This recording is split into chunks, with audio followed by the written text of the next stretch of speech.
Shalom bien-aimés dans le Seigneur, j'espère que vous vous portez bien par la grâce infinie de notre Seigneur Jésus-Christ. Nous sommes le 30 décembre, il nous reste plus que quelques heures avant la fin de cette année 2024. Elle a été une année très mouvementée, elle a été une année où plusieurs événements ont pris place, des événements positifs comme négatifs, des hauts et des bas, des inattendus. Mais aussi, nous ne pouvons pas aussi mettre en doute ou mettre à l'écart que les bontés de Dieu et la présence de Dieu a été plus supérieure, plus présente que ces événements néfastes dont nous nous y attendions pas du tout. L'Éternel est bon, Dieu n'est pas mauvais, il ne connaît pas nous faire du mal. En lui, il n'y a que l'amour, en lui qui a plein d'amour et de bonté, ce que le diable n'a pas.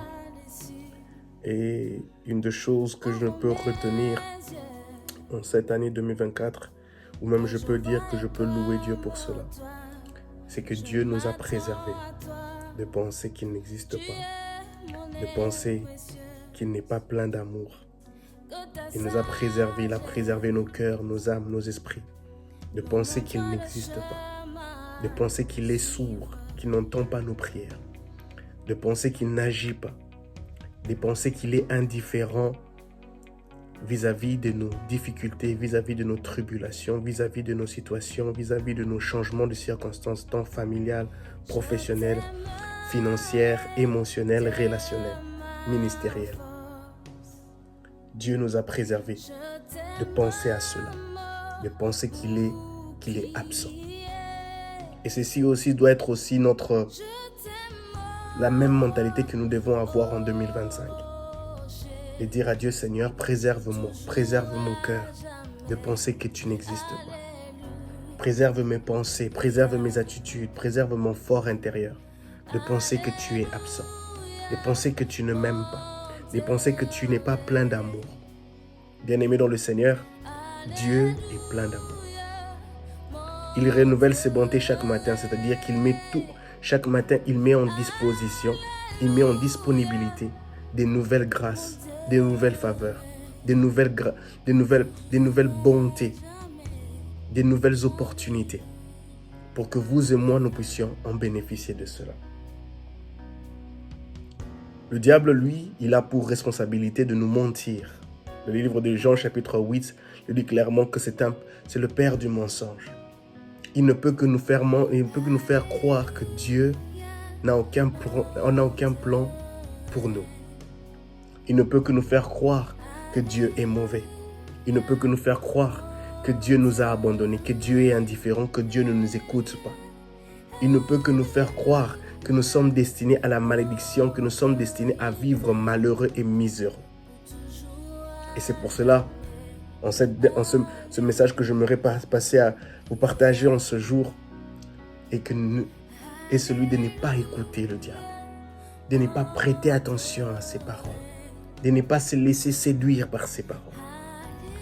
Plusieurs d'entre nous n'ont pas eu la grâce d'arriver en ce jour. En cette année, j'ai perdu énormément de personnes qui m'ont été chères.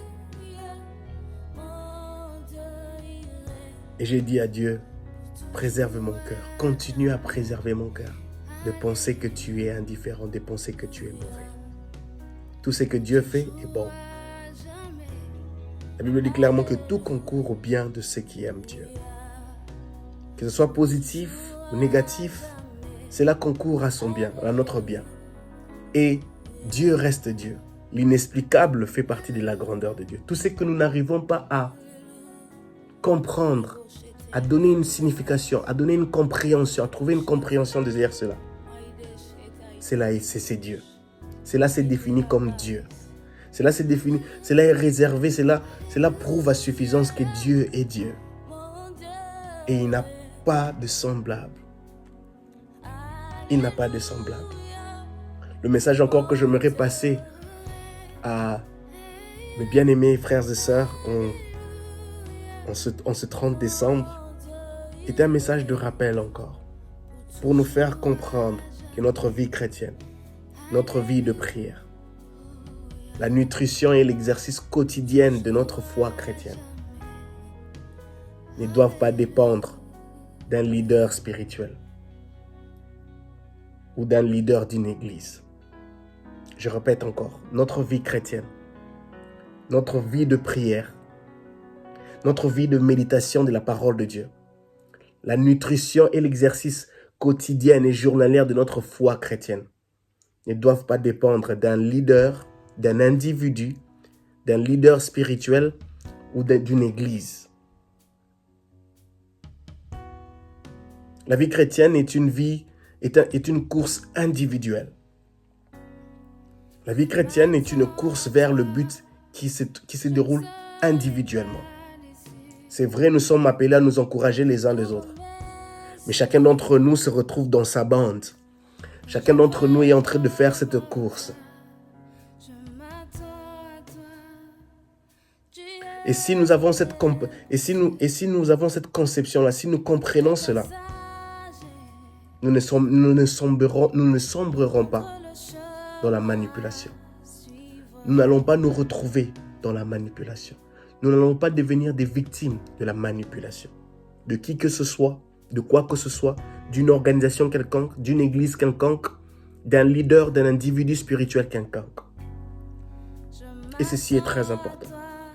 Et tout ceci n'est qu'une question de prise de conscience. Pourquoi prise de conscience?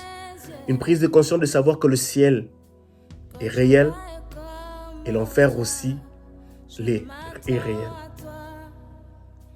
Une prise de conscience de savoir que Jésus revient bientôt. Une prise de conscience que nous ne connaissons ni l'heure ni le jour. Une prise de conscience de savoir que je ne fais la compétition, nous ne faisons pas une compétition avec qui que ce soit.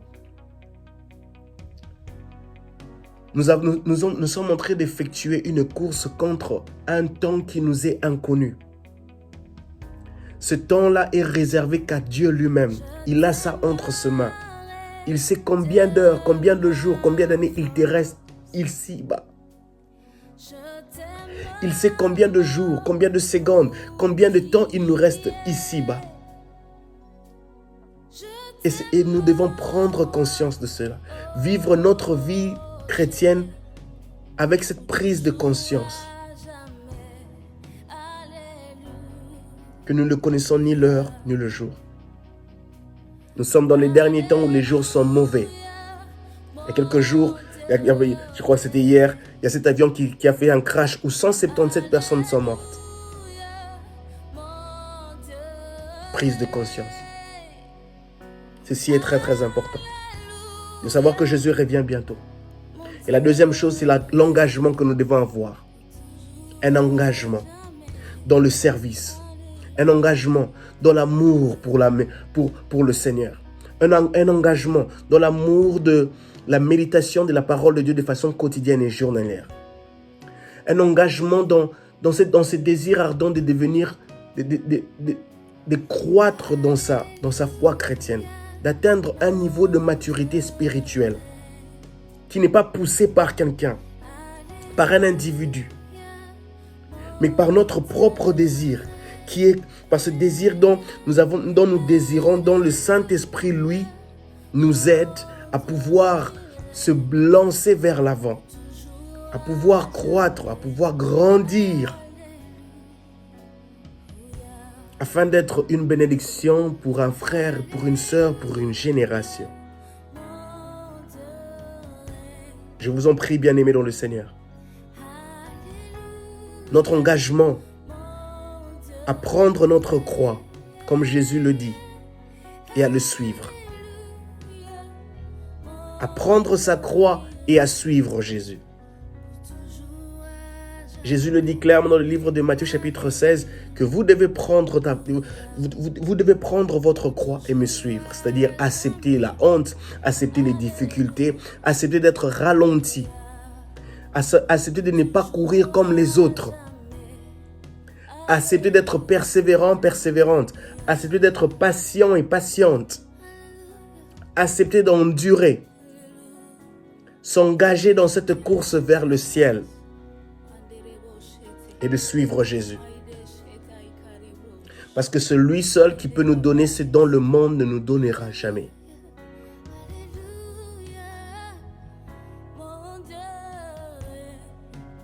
Ne soyons pas de ceux-là qui se retrouvent dans une compétition, dans une concurrence du spirituel, ministériel, financière, émotionnel. Parce que tout cela n'est que vanité de vanité. Où il y a plusieurs mots, plusieurs animosités, plusieurs désirs de la chair qui nous pousseront à faire des choses qui ne glorifient absolument point Dieu. Où nous nous retrouverons en train d'empoisonner certaines personnes, en train de faire du mal à certaines personnes, en train de jalouser, de calomnier, d'insulter, de mépriser certaines personnes dans notre entourage. Prise de conscience, engagement. C'est ce à quoi nous sommes appelés. Bien-aimés dans le Seigneur, nous vivons dans des temps où maintenant il y a une rafale de personnes qui viennent sur les réseaux sociaux en présentiel, cherchant à manipuler, cherchant à changer les Saintes Écritures par leurs propres paroles, par leurs propres expériences, qui ne sont même pas basées sur les Saintes Écritures et qui amènent une certaine dérivée dans la vie des gens, des familles, des foyers, pour leur détruire. Mais ma prière est que Dieu nous en préserve de ces personnes. Comment est-ce que nous serons préservés de cela?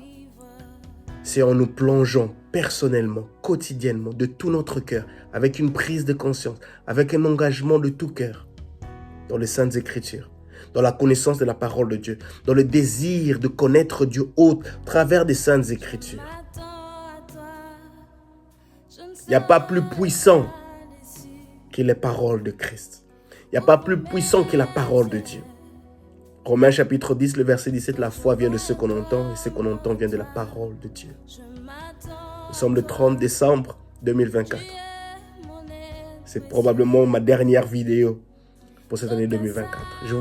J'aimerais aussi vous dire merci à vous qui avez été fidèles pour suivre mes vidéos. Que mon Dieu vous bénisse, que mon Dieu vous fasse grâce de continuer à prospérer à tous égards.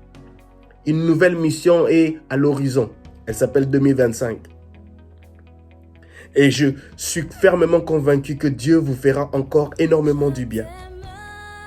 Aussi longtemps que vous resterez attachés à lui, attachés à ses saintes écritures, attachés à son amour. Restez patients et patientes. Continuez de persévérer. Soyez des persévérants et des persévérantes qui continuent à grimper, à monter sur le haut de la montagne, peu importe les vents et marées. J'aimerais dire merci à tous ces hommes de Dieu, pasteurs, parents, spirituels, qui ont été une bénédiction pour moi en 2024. Vous avez fortifié ma foi. Vous m'avez encouragé. Vous m'avez béni. Vous m'avez fait du bien. Vous m'avez aidé à persévérer, à continuer de l'avant. Je vous dis merci. Merci à ma famille. Merci à mes amis. Merci à mon église. Merci à l'église universelle. Merci à tous ces hommes de Dieu dont je suis tombé sur leurs vidéos sur les réseaux sociaux, qui ont béni mon esprit, qui ont béni mon cœur, qui ont béni ma vie chrétienne. Que mon Dieu vous bénisse abondamment. Que la gloire et l'honneur reviennent à notre Seigneur Jésus-Christ. Je dis merci à Dieu pour 2024. Merci à Dieu parce que nous n'avons pas perdu la foi. À vous qui me suivez, j'aimerais vous dire merci, j'aimerais vous dire félicitations. Bravo, vous n'avez pas perdu la foi. Vous auriez pu bien perdre votre foi chrétienne, mais vous ne l'avez pas fait. Vous avez accepté de continuer. Vous avez accepté de rester fidèle à votre engagement, à prendre votre croix et à suivre Jésus. Et c'est ma prière pour vous en 2025. Que vous gardez la même ligne de conduite. Gardez la même ligne de conduite. Gardez la même ligne de conduite. Que votre cœur ne laissez pas votre cœur, votre âme, votre esprit douter de la personne de Dieu. Douter de la puissance de Dieu. Douter de l'omnipotence de Dieu. Douter de l'omniprésence de Dieu. Douter de l'omniscience de Dieu. Ne laissez à aucune personne, à aucun événement, à aucune circonstance, à aucune chose inattendue, à aucun vent ou à aucune marée, de douter, de vous pousser à douter de la présence de Dieu. De vous pousser à dire que non, Dieu n'existe pas dans cette situation. Dieu n'est pas là. Ça, c'est ma part de responsabilité. Non, même dans notre part de responsabilité, Dieu y est. Et nous devons l'inclure à tout moment où nous avons notre part de responsabilité à jouer. C'est ma prière. Que Dieu vous bénisse. Merci énormément pour votre temps à m'écouter.